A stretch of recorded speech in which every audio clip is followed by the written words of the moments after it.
Hi, Jenny. Are you ready for another astrobiography today? Hi, Lori. Yes, I am. All right. And we are going to talk about Greta Thunberg. That's right. What's different about this chart from the ones we usually do? This one is different because we don't have a time of birth. So we're going to do a little tutorial on how to do a sunrise chart, or AKA a chart where you do not have the birth time, but you know the birth date and place. Right. Right. It makes a big difference, doesn't it? It makes a huge It difference. makes a Um, huge yeah. difference. And some people use a noontime chart, and we are using a sunrise chart. So what we're doing with that is we're putting the exact moment that the sun is on the ascendant. That's the moment that we're running this chart for. So let's take a look at it and talk about what we see.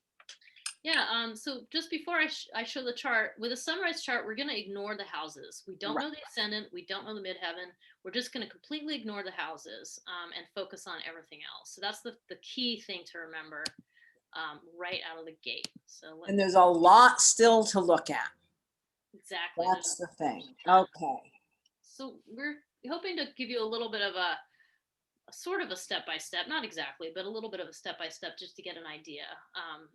And what's the first thing to check, Lori, when you have a sunrise chart like this? Well, the first thing to check is the signs that the planets are in.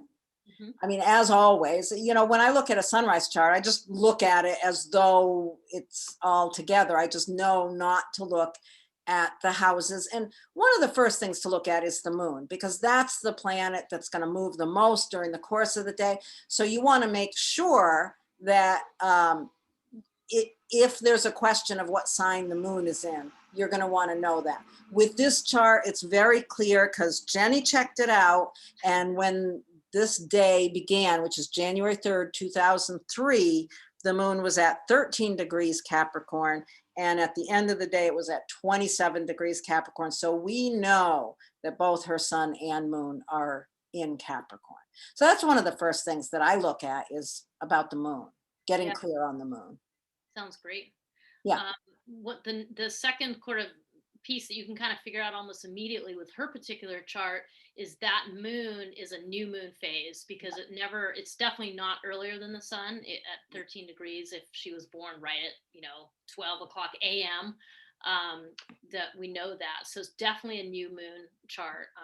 So new moons are just that idea of this person really having to break their own ground, having to start something new. They kind of have to sort of wander around in the dark and find their own way. And that is just something that is super clear with the new moon chart. So, Yeah. And it's super clear with her too. right. I know you don't need astrology for that part, right? Yeah. Yeah. Um, So, for anybody that's listening to this on Hulu, there's a documentary called Greta that was made in 2020, and there's also another program. I don't remember the name of it, but there's another one about her that's got 3 or 4 episodes as well that was done in 2021. So there's a lot of information about her, and she's a pretty interesting woman. yeah, yeah. Let's talk a little bit about her. Anyway, I mean, I'm guessing most people know who she is, but she's a Swedish activist. She started her very own strike by herself in Stockholm. I think she was like 13, Yeah, I think something so. like that. And kind of quickly, people started joining her, and before long, she absolutely blew up. Like everybody kind of knew who she was. Huge crowds of people started gathering. Next thing you know, she's speaking. She spoke at the United Nations. She's was meeting with presidents and making her statement about climate change, and just really pointing out that this is about the youth. I mean, they're the ones who are going to inherit this earth.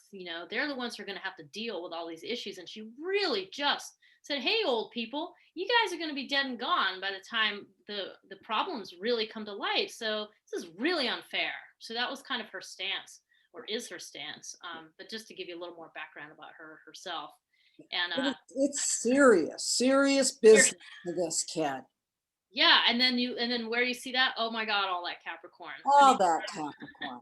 And her, the fact that her Mercury is retrograde, I really think says a lot about, just thinking of the inner planets when they're retrograde as being that part of the person kind of functions in a different way than you would expect it in the culture. You don't expect a 13, 14, 15-year-old kid to be worried about the environment, no matter how serious they are.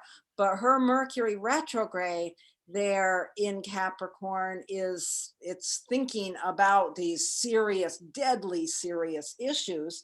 mhm, And, she says at one point, um, that she realized she had to do something and she had to do it on her own.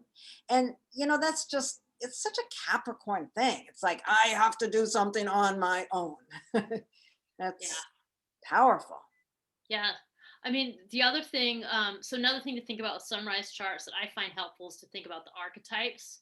And in this case, the archetype of Capricorn is something like the strategist or the pragmatist or the authority.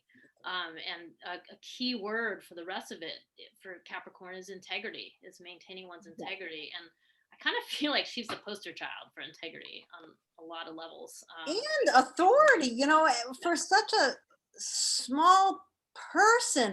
She talks about, because she's been diagnosed with Asperger's, and when she focuses on something, it's a laser focus. And it's not as though she's just sitting there with her, her ideas. She has studied this stuff. She knows everything there is to know about climate change, because with Asperger's, when that focus goes on something, it gathers everything there is to know about it. And this kid knows more about, climate issues than anyone. Yeah, she really does. And she Yeah. understands them with a clarity. Like she understands the depth and what things are going to look like in 10 years and 20 years and 50 years. I mean, she just really has this absolutely, as you said, laser focus. Yeah. So as far as, then, so you're kind of processing all this Capricorn with your sunrise chart, and you know that without a shadow of the doubt. And I think the other thing where my eye goes is to look at some of the other planets and what signs they're in. And of course, I go right to that Mars Venus conjunction in Scorpio. So, Mars in Scorpio is a powerful force to be reckoned with. This is, in a Yeah. sense, somebody ready to do battle, but it's kind of like, I always just think about the scorpion in its armor, ready to go. And so there's a fierceness that cannot be denied. um, I think that she is living the higher archetype of Scorpio. Another one is the catalyst. She's absolutely catalyzing the people around her, with regards to this issue. And So that's that sextile, that ability to bring that power of that incredibly strong Mars to the level of integrity and authority and determination of all of that Capricorn. That's really powerful. mhm, Yeah. yeah. um, so really what you're doing here with the sunrise chart too is that you're going to need to really focus on the aspects, as Lori's already started to do. So that's the other thing you can do. You can't get too crazy on the moon aspects by orb, because you don't know the degree of the moon, but you can with all the others, and you still can consider sign based aspects to the moon. So even though we don't know the exact degree, we know there's still a sextile emphasis, to the moon. But we have some other configurations in this chart too. Um, let's see, Mars is exactly square Uranus. Mars is square Jupiter. So, Um, I think one of the things that just really jumps out at me with the aspects in this chart is the more generational aspects, the aspects that really involve these bigger issues of the world that aren't so private. The Uranus trining Saturn. This is a classic statement of an ability to make a difference in the culture. Whenever you see Saturn and Uranus in an aspect, there's going to be some sort of a push for that person to assist in world changes. And when it's a trine, it's just sort of, it's what she does. It's really what she does. And then with that, Saturn also in an opposition to Pluto, all of these big issues of the world that are sort of on her shoulders, or it must feel that way to her. Hmm. Yeah. Yep. Um, and Mars and Venus also squares Jupiter, which kind of gives it a little, feel like, expands it. Let's keep it simple on that one. Yeah, yeah. um, and there we go. Yeah, so that just puts a lot of stress and tension on Mars and Venus. It just means that they must do something. And as you were saying, Laura, it's absolutely in response to the larger needs of the culture. That Uranus and Aquarius, Jupiter just makes it bigger. I kind of think that Jupiter and Leo is part of what, in my mind, allows her to gather these people around her, because that Leo Yeah. just is the shining of the sun, essentially, people gathering around her. And it's in such a different place than all the other things in the chart. It's kind of across from so many things that it's that way that she gets out in the public, is kind of what I. Yeah, I think that Jupiter in Leo is a real gift for her, because all of that Capricorn would not, without that, yeah, the Jupiter in Leo, I think, enables her, yeah, to be seen Mm, that's a good. rather than to hide that, all that difficulty and challenge of that Capricorn. Capricorn moon is a hard place. It's Sure. really hard to be a child with a Capricorn moon. Hmm. There's Yeah. Yeah.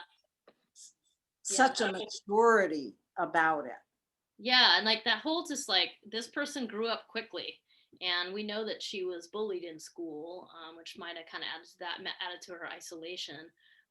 But also just being a world-renowned climate activist at age 16, which is when she really came into prominence, that is powerful.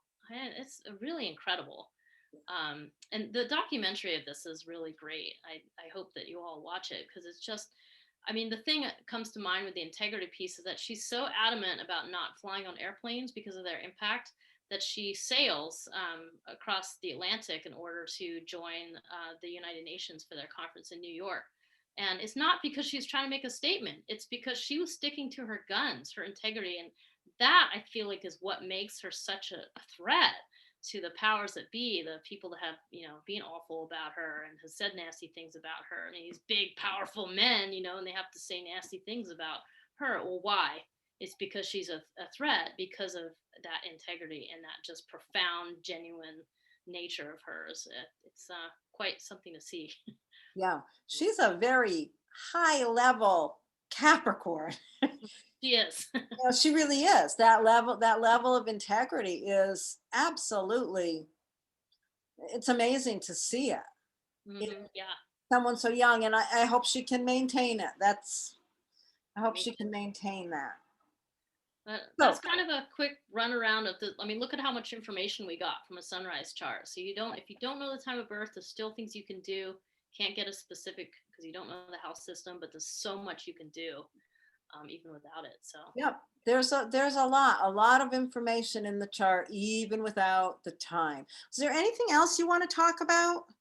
Well, Um, I mean, the only I think we've mostly covered it. The Maybe I would just add in, just take note of the retrogrades, because we've mentioned Mercury, but also Jupiter and Saturn are retrograde. That gives you a little bit, it kind of suggests more about the inward orientation of her, even though she's able to get that out.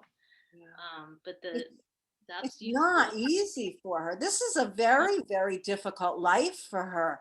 I mean, she's not, I think it's easy to see a kid, a young person in the limelight like this, and think that they're getting some ego boost out of it.